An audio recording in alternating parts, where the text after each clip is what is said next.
학가단 말씀이 짧고 명료했잖아요.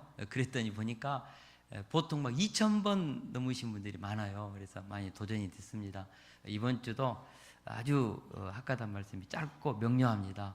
그래서 3,000번까지 넘는 그런 일들이 일어나기를 원합니다. 자꾸 말씀을 읊조릴 때 우리가 마음에 힘이 생깁니다. 또 영안이 열리고 또 말씀 읊조리는 자체가 기도지요.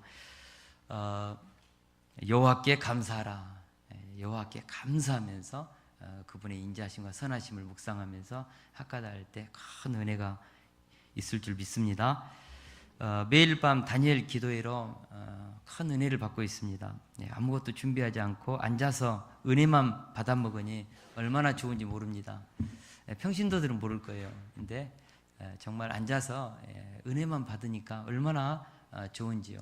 근데 저녁에 한 8시부터 10시 기도하면 그 10시 반까지 많이 지친 것 같아요. 그럼에도 불구하고 매일 밤 뜨겁게 나와서 함께 찬양하고 기도하고 참 그 열정을 보면서 굉장히 많이 도전이 되고 젊은 날 가졌던 그 복음신앙, 찬양의 열정, 기도의 열정, 정말 하나님을 향한 그 복음의 열정이 다시 막 살아나는 것 같아서 너무 감사했습니다. 우리 교회 가운데도 그런 열정이 다시 한번 회복되기를 원합니다. 우리 교회가요 굉장히 열정 있는 교회입니다. 이번에 동명교회에 있는 한성희 목사님이 이제 우리 교회를 굉장히 이렇게 오고 싶어해요. 물어보니까 왜 우리 교회가 그렇게 좋은지 했더니 너무 교회가 따뜻하대요, 공간이. 그리고 그런 것들이 너무 이렇게 끌린다고. 그래서 참 우리가 기도와 찬양으로 다져놓은 공간이죠. 이 예배의 초소죠. 하나님께서 눈물로 이렇게 해놓은 초소죠. 그래서 참 그렇게 다져진 곳에 역시 영적인 공간도 능력이 있습니다. 할렐루야. 오늘 예배 가운데 하나님 주시는 그 열정, 이것들이 우리 가운데도 또 이 공간 속에도 충만하기를 원합니다. 오늘 말씀은 배열된 환경을 감사로 받으면입니다. 우리는 계속해서 가나안 정복 전쟁이 끝난 후 지파별로 땅 분배 이야기를 살펴보고 있습니다. 요단 동편에서 가장 먼저 땅을 분배받았던 것이 루벤, 갓, 므낫세 반지파가 모세로부터 땅을 분배받았습니다. 그리고 나서 요단 서편으로 가가지고 길갈에서 정복 전쟁이 끝나고 나서 여호사가 가장 먼저 15장에 보니까 유다에게 땅 분배를 하고 그 다음에 요셉 자손들인 에브라임과 므낫세 지파에게 땅 분배를 하죠. 그리고 나서 18장에서 갑자기 땅 분배를 멈추고 길갈에서 실로로 영적인 도읍지를 옮기죠. 그리고 나서 실로의 성막을 세우고 나서 다시 한번 땅 분배를 시작합니다. 이유가 뭘까? 특별히 요셉 지파, 에브라임과 므낫세 지파가 자기들이 받은 땅이 너무 적다, 2배를 달라 사실 두목 받았거든요. 그리고 그 땅이 굉장히 넓고 좋았습니다. 그럼에도 불구하고 더 달라, 그러니까 굉장히 다른 지파도 힘들죠. 아직도 분배받지 못한 지파도 많은데 아마 여기가 계기가 돼서 전체적으로 분위기가 다운됐을 것 같아요. 그동안에 정복전쟁 한마음 한뜻 한비전을 가지고 정복전쟁 할 때는 좋았는데 땅 분배 딱 들어가니까 어느 지파가 더 넓고 좋은 땅 받느냐, 막 이런 것이 막 온통 신경이 써서 현실의 유익 앞에서 갑자기 그동안 합심 동행했던 지파 간에 예전에 만나면 막 하이파이브도 하고 막 헬로 하기도 하고 굿모닝도 했는데 이제 갑자기 막 지파별로 땅 분배가 시작되면서 막 유다 지파가 많이 받고 다른 지파는 막 적고 이게 막 불편한 거예요. 그래서 유다 지파하고 에브라임 지파가 딱 지나가도 서로 인사도 안 해요. 찬바람이 쌩쌩 불고 막 그런 분위기가 이제 형성된 거죠. 지파별로. 그러니까 굉장히 공동체 위기가 온 것입니다. 그래서 여호수아는 지금 실로로 옮겨서 아직 땅 분배를 받지 못한 나머지 7지파를 향하여 권면하고 또 에브라임 지파를, 므낫세 지파를 책망하면서 다시 한번 이 공동체를 회복시키는 일들을 하죠. 가장 먼저 실로에서 성막을 짓고 하나님과의 관계성 회복을 하는 것이죠. 여러분, 이 위기를 하나님과의 관계성 회복을 통하여, 예배의 회복, 찬양의 회복, 기도의 회복을 통하여 공동체가 한 마음 한 뜻 한 비전을 가지고 나가도록 다시 추스린 거죠. 무엇보다도 살림이라도 개척하라, 개척 스피릿을 다시 한번 불어넣어주고, 여호와께서 너에게 주신 땅을 점령하러 가기를 어느 때까지 지체하겠느냐, 그 땅으로 두루다니며 그것을 그려가지고 내게로 오라, 방향을 주고 권면하면서 다시 한번 회복시켰습니다. 그래서 지파별로 3명씩 땅을 그려가지고 돌아와서 이제 18장에 보니까 7지파 분배를 이제 시작한 것이죠. 오늘은 아직 땅 분배를 받지 못했던 7지파 중 첫 땅 분배를 받은 베냐민 지파에 대한 이야기입니다. 오늘 말씀을 통하여서 베냐민 땅 분배를 받는 이 기사를 통하여 우리가 2가지 영적인 교훈을 얻기를 원합니다. 오늘 베냐민 지파가 받은 땅이 어떤 것인지 먼저 우리 지도를 한번 살펴보겠습니다. 우리 같이 한번 보겠습니다. 베냐민 지파는 보니까 이곳입니다. 아주 땅이 적죠. 밑으로는 유다 지파죠. 그리고 위로는 에브라임 지파, 그리고 옆으로는 단 지파가 있고 요단강이 있고요. 그래서 베냐민 지파의 땅의 위치를 보면은 다른 지파보다 땅이 굉장히 협소합니다. 그리고 베냐민 지파의 그 축복은 예루살렘을 끼고 있고, 위로 내가 실로거든요. 실로와 예루살렘이 굉장히 그 성소 근처에가 있죠. 그리고 산악지대가 많고요. 또 사막지대도 있다고 그래요. 그리고 예루살렘 이 근처에는 또 물이 풍성하다고 합니다. 그래서 베냐민 지파는 전체적으로 가나안 땅에서 보면은 굉장히 그 중심지의 위치에 있습니다. 그리고 위로는 최강의 에브라임 지파와 유다 지파를 끼고 있는 샌드위치에 있는 지파인 것이죠.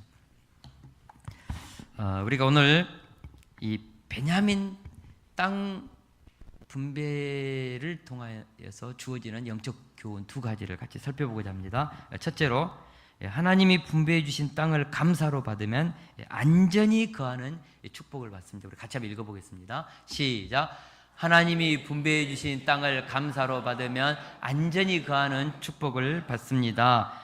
이것은 신명기 33장 12절에서 모세의 축복에 근거하고 있습니다. 우리 같이 한번 신명기 33장 12절을 읽겠습니다. 시작. 베냐민에 대하여는 일러스되 여호와의 사랑을 입은 자는 그 곁에 안전히 살리로다. 여호와께서 그를 날이 마치도록 보호하시고 그를 자기 어깨 사이에 있게 하시리로다. 아멘. 이 말씀은 베냐민 지파의 영적인 축복 중에 하나가 뭐죠? 여호와의 사랑을 입었다는 거죠. 그래서 여호와의 곁에 안전히 살리로다. 그러니까 베냐민 지파는요, 실로가 에브라임 지파가 실로가 있었는데 실로에 여호와의 성막이 있었지 않습니까? 그러니까 베냐민 지파에 굉장히 실로가 가까이 있습니다. 그리고 유다 지파에 예루살렘이 속해 있는데 예루살렘과도 또 가까워요. 그러니까 베냐민 지파는 항상 여호와의 성소 곁에서 가까이서 하나님을 섬기는 복을 늘 누렸다는 것이죠. 예를 들어서 우리 교회 성도들 중에서 우리 교회에 가장 가까이 있는 가정이 아무래도 교회를 중심으로 한 영적인 혜택을 많이 누리죠. 똑같습니다. 베냐민 지파가 그랬다는 것이죠. 유대인들은 회당에 세워지면 1km 밖을 안 나간다고 그래요. 다 1km 안에 중심으로 해서 공동체가 모이는 것이죠. 이런 부분에서 베냐민 지파는 굉장히 성소 곁에서 안전히 사는 영적인 복을 누렸죠. 더불어서 여호와께서 그를 날이 마치도록, 날이 마치다는 것은 영원토록 그들을 보호하고 그를 자기 어깨 사이에, 이 말은 마치 업어가지고 다니는 것처럼 베냐민 지파를 하나님께서 사랑하고 보호한다는 의미죠. 우리가 성경을 읽어보면 베냐민 지파가 굉장히 하나님의 사랑을 많이 받습니다. 그 이유 중 하나는 나중에 르호보암 때 남유다와 북이스라엘로 나뉘지 않습니까? 근데 베냐민 지파만 다윗 왕가 편에 섭니다. 그래서 하나님의 구속사 편에 보면요, 베냐민 지파는 끝까지 하나님 편에 섭니다. 북이스라엘이 아수르에 심판받아서 민족들이 혼혈화될 때 베냐민 지파는 순수 혈통을 그대로 유지했거든요. 섞이지 않았습니다. 그러니까 유다하고 같이 간 것이죠. 그래서 우리가 신약 성경에 보면은 사울이 베냐민 지파거든요. 그러니까 자기가 히브리인 중에 히브리인이다. 나는 혈통적으로 순수하다고 얼마나 자랑하는지 모릅니다. 베냐민 지파는 순수 혈통이거든요. 안 섞였습니다. 이런 부분에서 베냐민 지파는 하나님의 보호 속에서 안전히 거하면서 구속사 속에서 유다 지파와 함께 하나님의 다윗 왕가를 같이 섬기면서 메시아를 이 땅에 이렇게 하는 일에 굉장한 역할을 한 것이죠. 그러나 유다 지파의 단점으로 보면은 가장 강력한 에브라임 지파와 유다 지파 사이에 샌드위치로 있습니다. 어떻게 보면 고래 싸움에 새우 등 터지는 격으로 강력한 두 지파 사이에 끼어 있죠.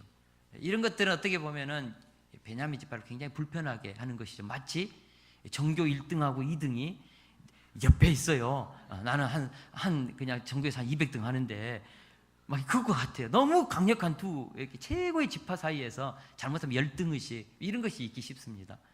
그리고 전략상이요, 항상 어떤 그 전쟁이 일어나면 또 어떤 그 정치적인 이슈가 터지면은 중간에 있어가지고 항상 어떤 그 정치적인 희생이 되기 쉬운 그런 위치에 베냐민이 있었다는 것입니다.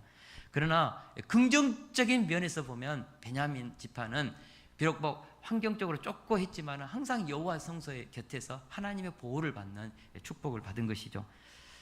어떤 상황에서도 하나님이 배열하신 삶의 위치, 하나님의 주권 속에서 제비를 뽑았다는 것은 하나님의 주권 속에서 베냐민 지파의 경계가 정해졌지 않습니까? 그 위치를 장점으로 받아들이고 복으로 받아들이고 긍정적으로 받아들이고 하나님이 주신 그 삶의 위치를 사랑할 때 베냐민 지파는 큰 영적인 그런 하나님의 보호 속에서 안전히 거하는 그런 축복을 받았습니다. 제가 성경을 읽고 묵상하면서 얻은 가장 큰 깨달음은 모든 사건을 하나님의 관점에서 바라보는 것이죠. 해석하는 것이죠. 인생은 해석입니다. 그래서 사람은 스치는 생각 하나에 살기도 하고 스치는 생각 하나에 죽기도 하거든요. 우리가 어떤 사건을 사실은 다 이 팩트를 사실로만 해석할 것 같지 않습니까? 그러나 그렇지 않습니다. 과거에 형성된 어떤 자기의 관점, 기준, 특별히 우리의 감정도요, 보통 0세부터 3세 사이에 무의식 속에 새겨진 것이 우리의 감정이 되기 쉽거든요. 감정도 왜곡됐어요. 어떤 사람은 그런 상황에 대해서 별로 뭐 개의치 않는데 어떤 사람은 굉장히 감정이 상하고 불쾌해서 막 너무 힘드는 경우가 있거든요. 그러니까 감정도 하나님이 처음 창조한 그런 감정이 아니라, 기쁨의 감정이 아니라 굉장히 상처 속에서 왜곡된 감정이죠. 그래서 우리는 어떤 사건을 사실로 보지 못하고 굉장히 오염된 생각과 기준과 자기 가치와 감정을 가지고 바라보면서 삶이 어렵게 선택되는 경우가 많죠. 어떤 팩트를 그대로 보지 않고요. 그래서 참 우리 교회에 지금 나오지 않는 한 집사님이 계시는데 팩트는 그것이 아닌데 본인 나름대로 너무 많이 생각을 하신 것 같아요. 그래서 참 사실이 아니다. 그것은 사실을 사실로만 생각해 주세요. 그러면 마음이 편해집니다. 라고 제가 이렇게 말씀을 드렸거든요. 그렇습니다. 우리는 다 헝클어진 감정과 자기 기준을 가지고 사건을 해석하다 보니까 정말 인생에 참 너무 어려운 방향으로 선택을 해버리는 그런 경우를 보게 됩니다. 사랑하는 동역자 여러분, 하나님은 세상을 너무나 아름답게 창조했습니다. 보시기 좋게 창조했습니다. 그래서 하나님이 창조하신 이 세상을 우리가 보기 좋게 그냥 그대로 받아들이면 됩니다. 태양은 아름답죠. 달도 아름답고요. 하나님이 창조하신 세상이 아름답잖아요. 하나님이 창조하신 뱀도 그냥 뱀이잖아요. 그것이잖아요. 근데 우리는 뱀을 보면 징그럽고 지렁이를 보면은 소리를 지르고 막 그렇죠. 왜 그럴까요? 우리의 느낌이 다 왜곡되어서 그렇죠. 우리 바울이는요, 새를 그렇게 보면요, 막 새를 감당을 못해요. 막 도망가고 그래요. 근데 치킨은 엄청 좋아합니다. 근데 이게요, 어떤 감정이 뭐가 그렇게 왜곡돼서 그런지 모르겠지만은 새를 그렇게 무서워합니다. 이해가 안 돼요, 저는요. 자기의 왜곡된 감정, 왜곡된 느낌이죠. 우리는 하나님 창조하신 그것으로 바라보지 못하고 다 그 자기 흥크러진 감정으로, 느낌으로 바라보면서 그렇게 우리의 삶이 헝클어지는 경우가 참 많다는 것이죠. 그래서 하나님이 창조하신 그것으로 볼 수 있는 눈, 산은 산이고 물은 물이다, 존재지향적 있는 것을 그대로 인정해 주는 것, 거기에서부터 우리의 삶이 굉장히 내적인 힘이 탄탄해지죠. 감정이 휘둘리지 않죠. 쉽게 생각이 휘둘리지 않죠. 베냐민 지파에게 강력한 두 지파 틈 사이에서 있는 것이 어떻게 보면 축복일 수 있습니다. 하나님이 배열하신 은혜일 수 있다는 것이죠. 그래서 우리는 하나님이 배열하신 그 환경을 우리가 장점으로 생각하고 그것을 긍정적으로 받아들이면 감사할 수 있습니다. 꼭 환경이 좋아야만 감사할 수 있는가? 그렇지 않습니다. 범사에 감사하라. In all circumstances, 모든 환경에서 감사하라, 그 뜻이거든요. 모든 환경에서 우리가 하나님의 구속사 안에서, 하나님 편에서 우리는 감사할 수 있어야 합니다. 할렐루야. 역사적으로 15세기에 세계에서 가장 부강한 나라가 스페인이었습니다. 스페인은 무적 함대를 앞세워서요, 당시 그 신대륙인 브라질, 아르헨티나 그쪽을 정복하면서 어마어마한 부를 그대로 누렸습니다. 그냥 매 달마다 그 신대륙에서 가져오는 금, 은, 보화가 차고 넘쳤습니다. 그러니까 스페인은 재물이 차고 넘쳤습니다. 유럽에서 가장 부자였습니다. 오늘날로 말하면 10만 달러를 넘고 사우디아라비아 땅만 파면은 막 펑펑 석유가 나오는데, 스페인은 그 당시에요, 그냥 막 은이 떨어지면 죽지도 않는 정도로, 금화가 떨어져도 뭐 그냥 저기 있는가 보다 하고 스쳐 지날 정도로 그렇게 스페인이 부자였습니다. 모든 유럽의 사람들이 부러워했죠. 근데요, 이상하게 스페인이 잉카 문명을 무너뜨리면서, 아즈카 문명을 무너뜨리면서 가져왔던 그 어마어마한 재물이 들어올수록 스페인의 국력은 쇠퇴되는 것입니다. 역사학자들이 이상했어요. 금세 스페인이 무너졌거든요. 왜 그랬을까? 나중에 연구를 해보니까 스페인에서 가져오는 그 어마어마한 금은 보화가 국민들에게 일을 하기를 싫어하고, 3D 업종은 전부 아웃사이더들에게 맡겨버리고, 외국 노동자들에 맡기고, 사치하고, 그것으로 그냥 이웃나라 그냥 돈이 많고 군사력이 있으니까 여기저기 끼면서 맨 전쟁 벌이고, 반면에 다른 나라, 영국, 프랑스, 네덜란드, 스위스 같은 나라들은 힘들잖아요. 그러니까 열심히 막 목재 산업, 쇠를 가공하는 막 산업들, 석탄 산업을 막 자기 나름대로 열심히 일으키면서 튼튼하게 그런 어떤 나라의 인프라를 구축하면서 국력들이 서서히 올라가고, 결국 1588년 무적 함대가 무너지면서 스페인은 그냥 훅 갔습니다. 그러니까 그 신대륙에서 재물이 들어온 만큼 스페인은 이렇게 무너지기 시작한 거죠. 어떻게 보면 스페인에게 공급되는 그 어마어마한 그 재물이, 보화가 스페인을, 사람들을 사치와 향락 속에서 무너뜨리고 영속적인 부를 일굴 수 있는 근로 습관을 놓쳐서 패망의 길로 간 것입니다. 세계는 평평하다는 책을 썼던 토마스 프리드만이 그의 책에서 석유의 저주라는 글을 썼습니다. 그러니까 우리가 잘 아는 서아시아 지역에 보면은 땅만 파면은 석유가 펑펑 나오잖아요. 우리는 부럽죠. 석유 한 방울 나오지 않는 우리로서 너무 부럽습니다. 근데 이 석유가 오히려 저주인 거죠. 국민들에게 독재자들 양산시키죠. 왜냐하면 국민들이 세금 안 받아 나라 운영할 수 있으니까. 그러니까 그냥 독재를 하는 거예요. 국민이 뭐 뜻도 묻지 않고 돈이 있으니까. 그리고 국민들도 무궁무진한 석유가 나와서 막 국가에서 다 대주니까 누가 힘써서 공부합니까? 창의성, 도전, 모험, 프론트 스피릿이 다 죽어버리고, 혁신 다 죽고, 국민들이 나태하고 게으르고, 돈은 있는데 그들의 스피릿, 정신, 문화 이런 것들은 퇴보하는 것이죠. 그래서 세계는 평평하다, 공평하다 그 뜻입니다. 석유가 나오는 땅이나 산악지대나 결국은 인간들의 그쪽 스위스 같은 나라들, 우리나라 한반도에 있는 우리는 석유 한 방울 나지 않지만은 얼마나 우리가 정말 그 노력합니까? 자녀들을 공부시키기 위해서 논 팔아서 가르친 그 스피릿이 있지 않습니까? 오늘날 세계 10대 무역국으로 우리가 성장하고 부강한 나라가 될 수 있는 길 중에 하나가 바로 자원이 없는 빈곤한 속에서도 우리가 정말 노력하고 땀 흘리고 혁신과 창의성을 가지면서 지속적으로 세계 곳곳을 뻗어나가서 노력하는 이 결과죠. 세계는 평평합니다.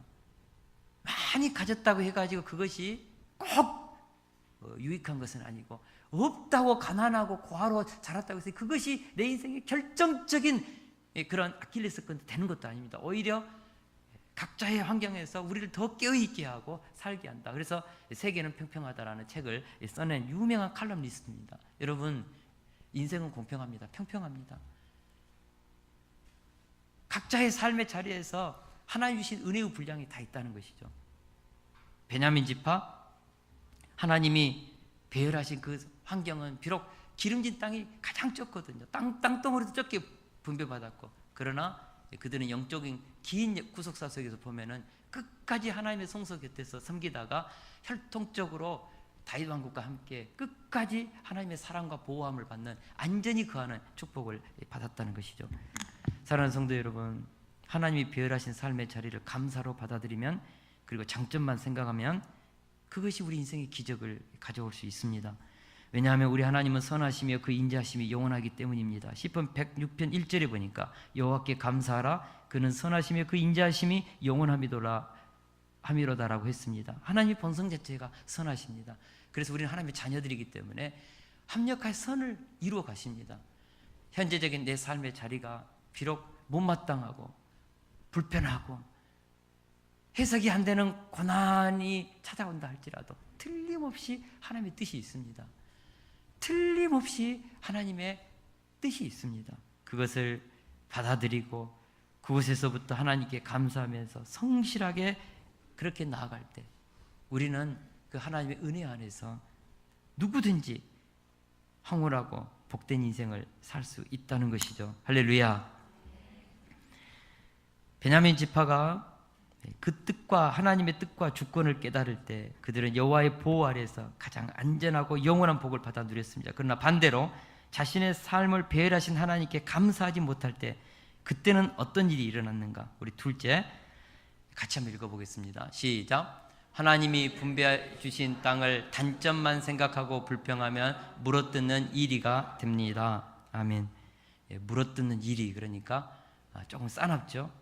근데 실제적으로 베냐민 지파가 물어뜯는 이리처럼 살 때가 많았습니다.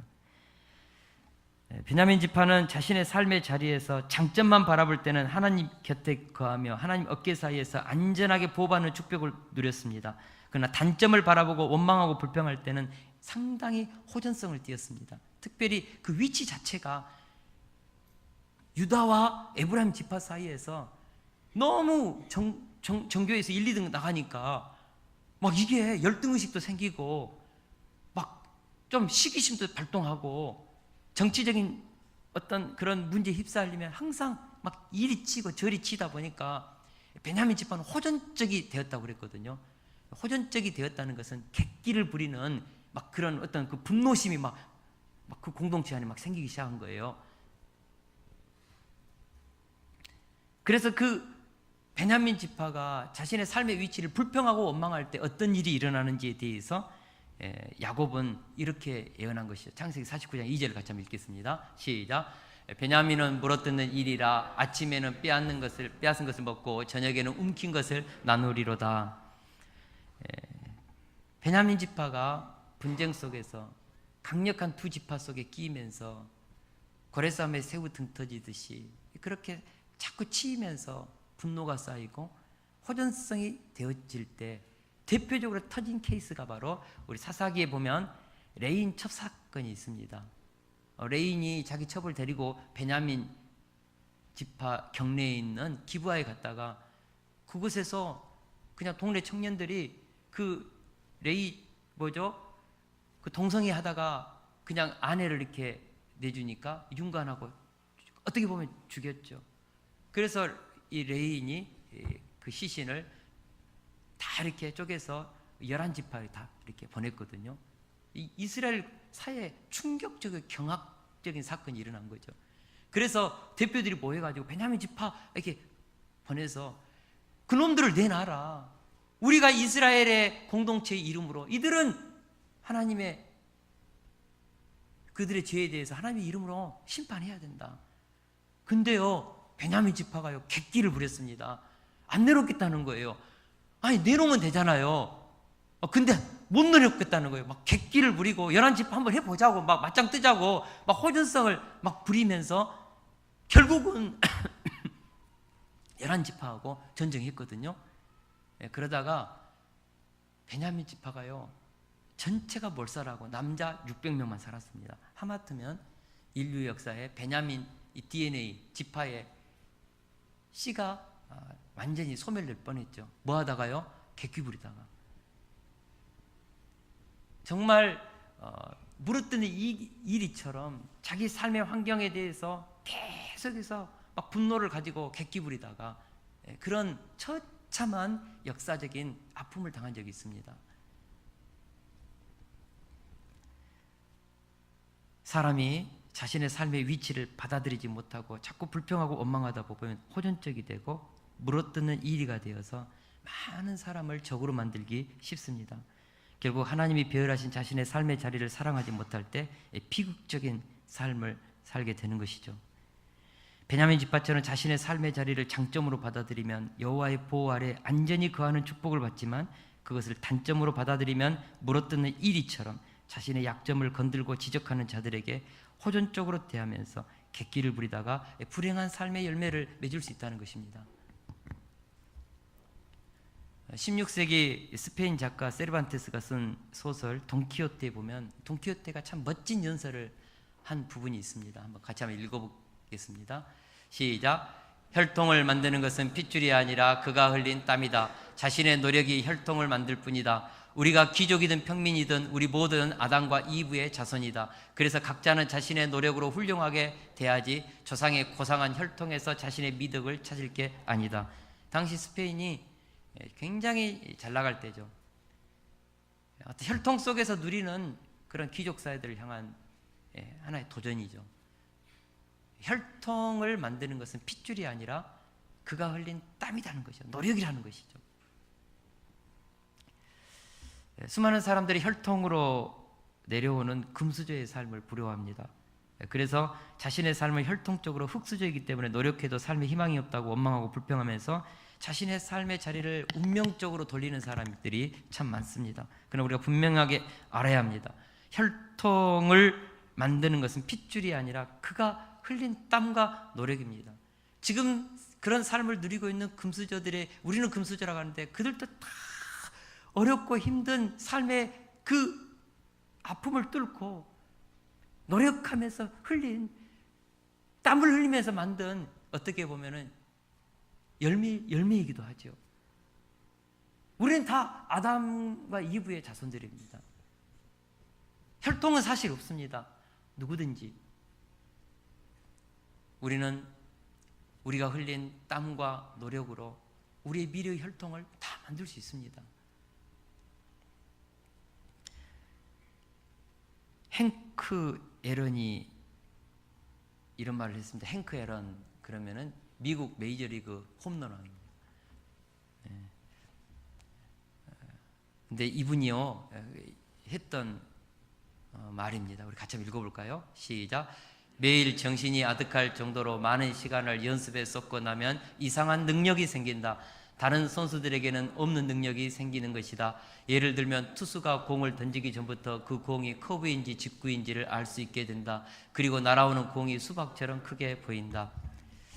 얼마나 이렇게 볕을 많이 연습을 하는지 오랫동안 땀 흘리고 피 흘려서 연습을 하다 보면요, 그 연습의 양이 임계치를 넘어가면 그 순간부터 투수가 던지는 폼만 봐도 직구인지 커브인지 그냥 직감으로 아는 것이죠. 그리고 적은 공이 막 자기한테 수박만한 크게 보이니까 막 홈런 때리는 것이죠.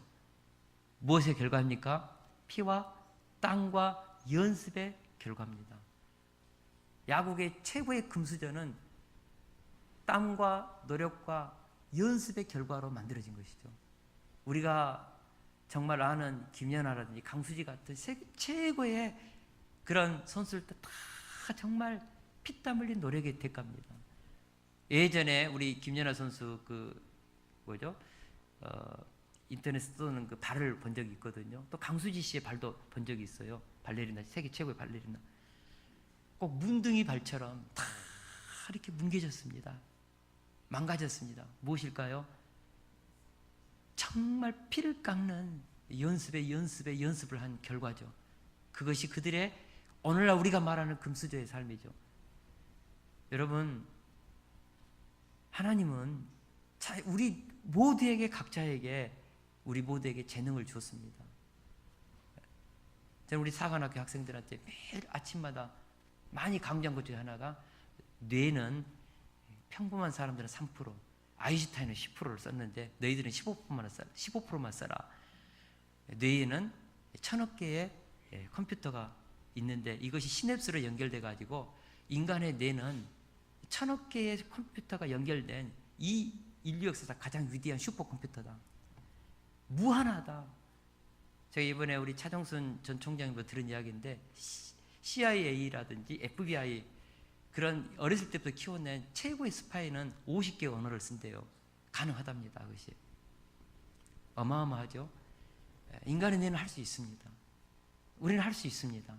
근데 우리가 이것을 안 하는 것이죠.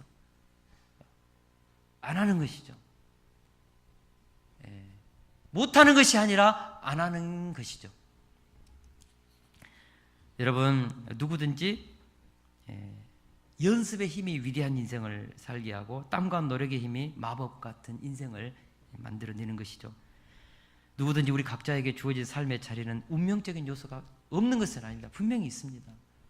여러분, 우리에게는 선택할 수 없는 요소들이 있습니다. 부모님, 나라, 성, 어느 지역에서 태어나는지 그 출신 지역, 그리고 뭐죠? 피부색. 뭐 이런 것들을 우리가 선택 못해요. 저는 대한민국 남자로서 전라남도 자원군 대덕읍 연정리 평촌 514번지에서 저는 태어났거든요. 농부의 아들 장남으로 태어났습니다. 이거 제 선택 한 거 아닙니다. 그냥 저에게 주어진 삶의 자리죠. 저는 어렸을 때요, 제가 서울에 태어나지 못한 것을 참 많이 참 불평했습니다. 제가 우리 아버지한테 막 졸라서요, 초등학교 5학년 때 TV를 샀거든요. 흑백 TV. 지금도 기억이 생생합니다. 근데 그 TV를 이제 어느 날 보다 보니까요, 서울 사는 내 또래 아이들이요, 우리는 토요일 막 주일에도 부모님이 일 도우러 가고 막 소모기로 다니고 막 우리 깔도 비고 막 그랬거든요. 그리고 어머님이 일하고 오면은 막 나는 장남이니까 동생들 다 치워놓고 청소하고 밥 해놓고 기다리고 있었거든요. 그러니까 막 이런 삶을 살다가 보니까는 걔네들은 부모님이랑 스케이트장도 가고 롤러 스케이트장 가고 캠핑도 막 다니고 그러더라고요. 와, 저런 도해지 아이들이 인생이 있구나. 그러면서 너무너무 부러웠어요. 그리고 저는 또 어렸을 때 과학자가 되고 싶어가지고 그 우리 아버님한테 천체를 좀 살필 수 있는 망원경을 사달라고, 그리고 그 현미경 있잖아요, 그것 좀 사달라고 아버님 1년 동안을 내가 막 4학년 때부터 들들 볶았거든요. 그래도 안 사주시더라고요. 그래가지고 제가 그때 무슨 생각이냐면, 우리 아버님은 정말 농부시니까 교육에 대해서는 관심이 없다고 생각했어요. 제가 중학교 때 얼마나 공부를 하고 싶었는지 막 시골에서 농부님이 일을 하잖아요. 근데 딱 기말고사 중간고사 걸리면 시험 공부는 해야 되는데 일 시키니까 아버지 저 공부 좀 하게 좀 보내주세요. 규호도 지금 일하고 남녀리도 일하고 명주도 일하는데 왜 너만 그러냐. 그래서 막 그래서 막 울고 그러면은 막 그냥 가라고 그러면은 나는 그래서 갔어요. 가서 공부하고 그랬거든요. 이런 것 속에서 항상 그 제 삶의 자리에 대한 그 불평이 많았던 것 같아요. 그래서 제가 나이가 들수록 굉장히 제 삶의 자리를 많이 막 부끄러워하고, 제가 고등학교 다닐 때 제 옆 짝꿍에 주영이 예? 주영이 지금도 하도 오래 동신대 교장 선생님 7대 독자거든요. 8대 독자인가 7대 독자인데 이과에서 공부 최고로 잘했거든요. 얼마나 공부도 잘하고 영어도 잘하는지 서울대 갔는데 선생님한테 사랑 독차지하고, 저는 이제 겨우 막 30등 하고 막 그래. 그 친구가 막 보면은 얼마나 막 시기심 나고 막 그러는지요. 그런 것이 막 지금도 기억이 나요. 막 옆에서 좀 도시락 같이 먹으려고 안 먹어 하고 막 내 것만 먹고 막 그런 거 있잖아요. 자존심이 있어가지고. 그래서 제가 굉장히 열등감이 많았습니다. 그래서 앞에서 자기 소개도 못하고, 이제 제가 대학 2학년 때 예수님을 만났거든요. 예수님 만나고 나서 제가 얼마나 정말 내 삶을 새롭게 조명했는지요. 내가 하나님 앞에서 심히 보기 좋은 존재라는 이 사실 한 가지가 내 인생을 바꿨습니다. 열등의식이 사라지고, 그리고 내 인생을 새롭게 해석하고, 그러면서 정말 새롭게 살았거든요. 공부도 다시 시작하고. 근데 내 안에 잠재력이 그렇게 많은지 몰랐습니다. 저한테도 리더십이 있더라고요. 그래서 그 당시 경주 UBF 학생 회장할 때 후배들이 그래요. 우리 김바울 목자님이 회장할 때가 우리 역사의 최고의 전성기였다. 뿌듯하죠, 그 소리 들으면. 근데 진짜 그랬습니다. 내 안에 잠재력이 막 살아나기 시작하는데요.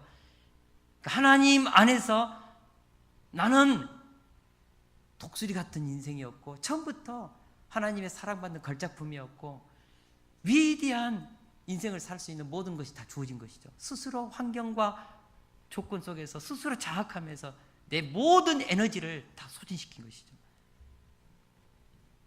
50대가 된 지금에서는요, 내 인생을 전체적으로 돌아보면서 참 저는 우리 부모님께 너무 존경합니다. 제 아버지, 제가 작년인가 우리 100가지 감사 제목 찾으면서 울었거든요. 우리 아버지한테 이런 장점이 이렇게 많은지 몰랐습니다.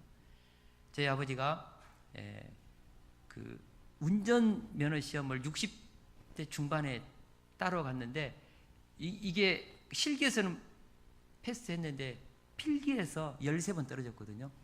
하도 많이 떨어지니까는 브로커가 200만 원 줄 테니까 그냥 하라고 그래. 그래도 아버님 14번째 붙었어요. 그래서 제가 그거 봤는데 진짜, 그래서 제가 그거 보고 와, 대단하신 분이시다. 그러니까 그런 어떤 끈기가 있으시더라고요. 그러니까 제 아버님을 제가 이제 굉장히 새롭게 해석을 하는 것이죠. 존경하고 그러죠. 여러분, 하나님이 우리에게 주신 삶의 자리, 그 자리를 우리가 그리스도 안에서 새롭게 해석하면 어마어마한 장점들이 있고, 하나님이 배려하신 그 삶에는 어마어마한 우리에게 창의성과 혁신을 가져올 수 있는 하나님이 배려하신 고난 속에서 우리를 키워내시는 그 하나님의 손길이 있다고요. 우리가 그것을 발견한 사람들, 그런 사람들은 위대하고 아름다운 인생을 사는 것이죠. 성경은 말씀합니다. 눈물을 흘리며 씨를 뿌리는 자는 기쁨으로 거두리로다. 울며 씨를 뿌려 나가는 자는 반드시 기쁨으로 그 곡식단을 가지고 돌아오리라. 할렐루야. 운명 없습니다. 정해진 금수저 흙수저의 삶도 없습니다. 누구나 자신의 인생을 개척하고 바꿀 수 있습니다. 분명한 것은 우리가 느끼기에 불공평한 것이 있긴 있는 것 같아요. 그런데 마지막 강의로 유명한 랜디 포시 교수가 했던 말입니다. 우리 같이 한번 읽어보겠습니다. 시작. 인생에서 벽은 내가 아니라 다른 사람을 막기 위해서 존재하는 것이다. 그것을 간절히 원하지 않는 다른 사람들 말이야. 근데 참 이게 굉장한 말입니다. 사람들이 느끼는 그 인생의 벽이라는 것이요, 게으르고 자기 삶을 부정적으로 바라보고 그러는 자들에게는 이 벽이 넘을 수 없는 것이죠. 그러나 간절히 원하는 사람들, 특별히 하나님 안에서 자신이 누구인지를 깨닫고 자신의 삶에 대한 간절한 승리의 열망을 가지고 하나님이 기쁘신 삶을 살고자 구속사 지향적인 그 믿음을 가지고 간절한 원하는 그 기도의 사람들, 믿음의 사람들은 그 담을 넘어서 차별의 인생을 살게 하는 것이죠. 이 담은 게으르고 악하고 자신의 인생의 운명에 대해서 운명이라고 치부하고 하나님의 뜻을 거슬려서 살아가는 사람들에게는 담이지만은 그분의 뜻을 붙잡고 하나님의 자녀로서 영광스러운 사명을 가지고 간절히 원하면서 믿음으로 간절히 원하는 사람들에게는 이 담은 의미가 없는 것이죠. 여러분, 인생의 담이 불공평한 것이 아니라요, 하나님이 원하는 사람들에게 차별의 삶을 만들어내는 것이죠. 할렐루야. 우리 서경원 박경아 집사님이 우리 다솔이 사춘기 질풍노도의 시기를 겪으면서 얼마나 많이 울었는지 모릅니다. 얼마나 많이 고통했는지 모릅니다. 근데 요즘에요, 우리 다솔이가 변화돼 가지고 제가 엊그제 물어보니까요, 요즘 1, 2등급이래요. 전체적으로 모든. 와, 상상할 수 없습니다. 우리 아이들 보니까 뭐 잘해봐야 3등급, 4등급, 5등급 그러더라고요.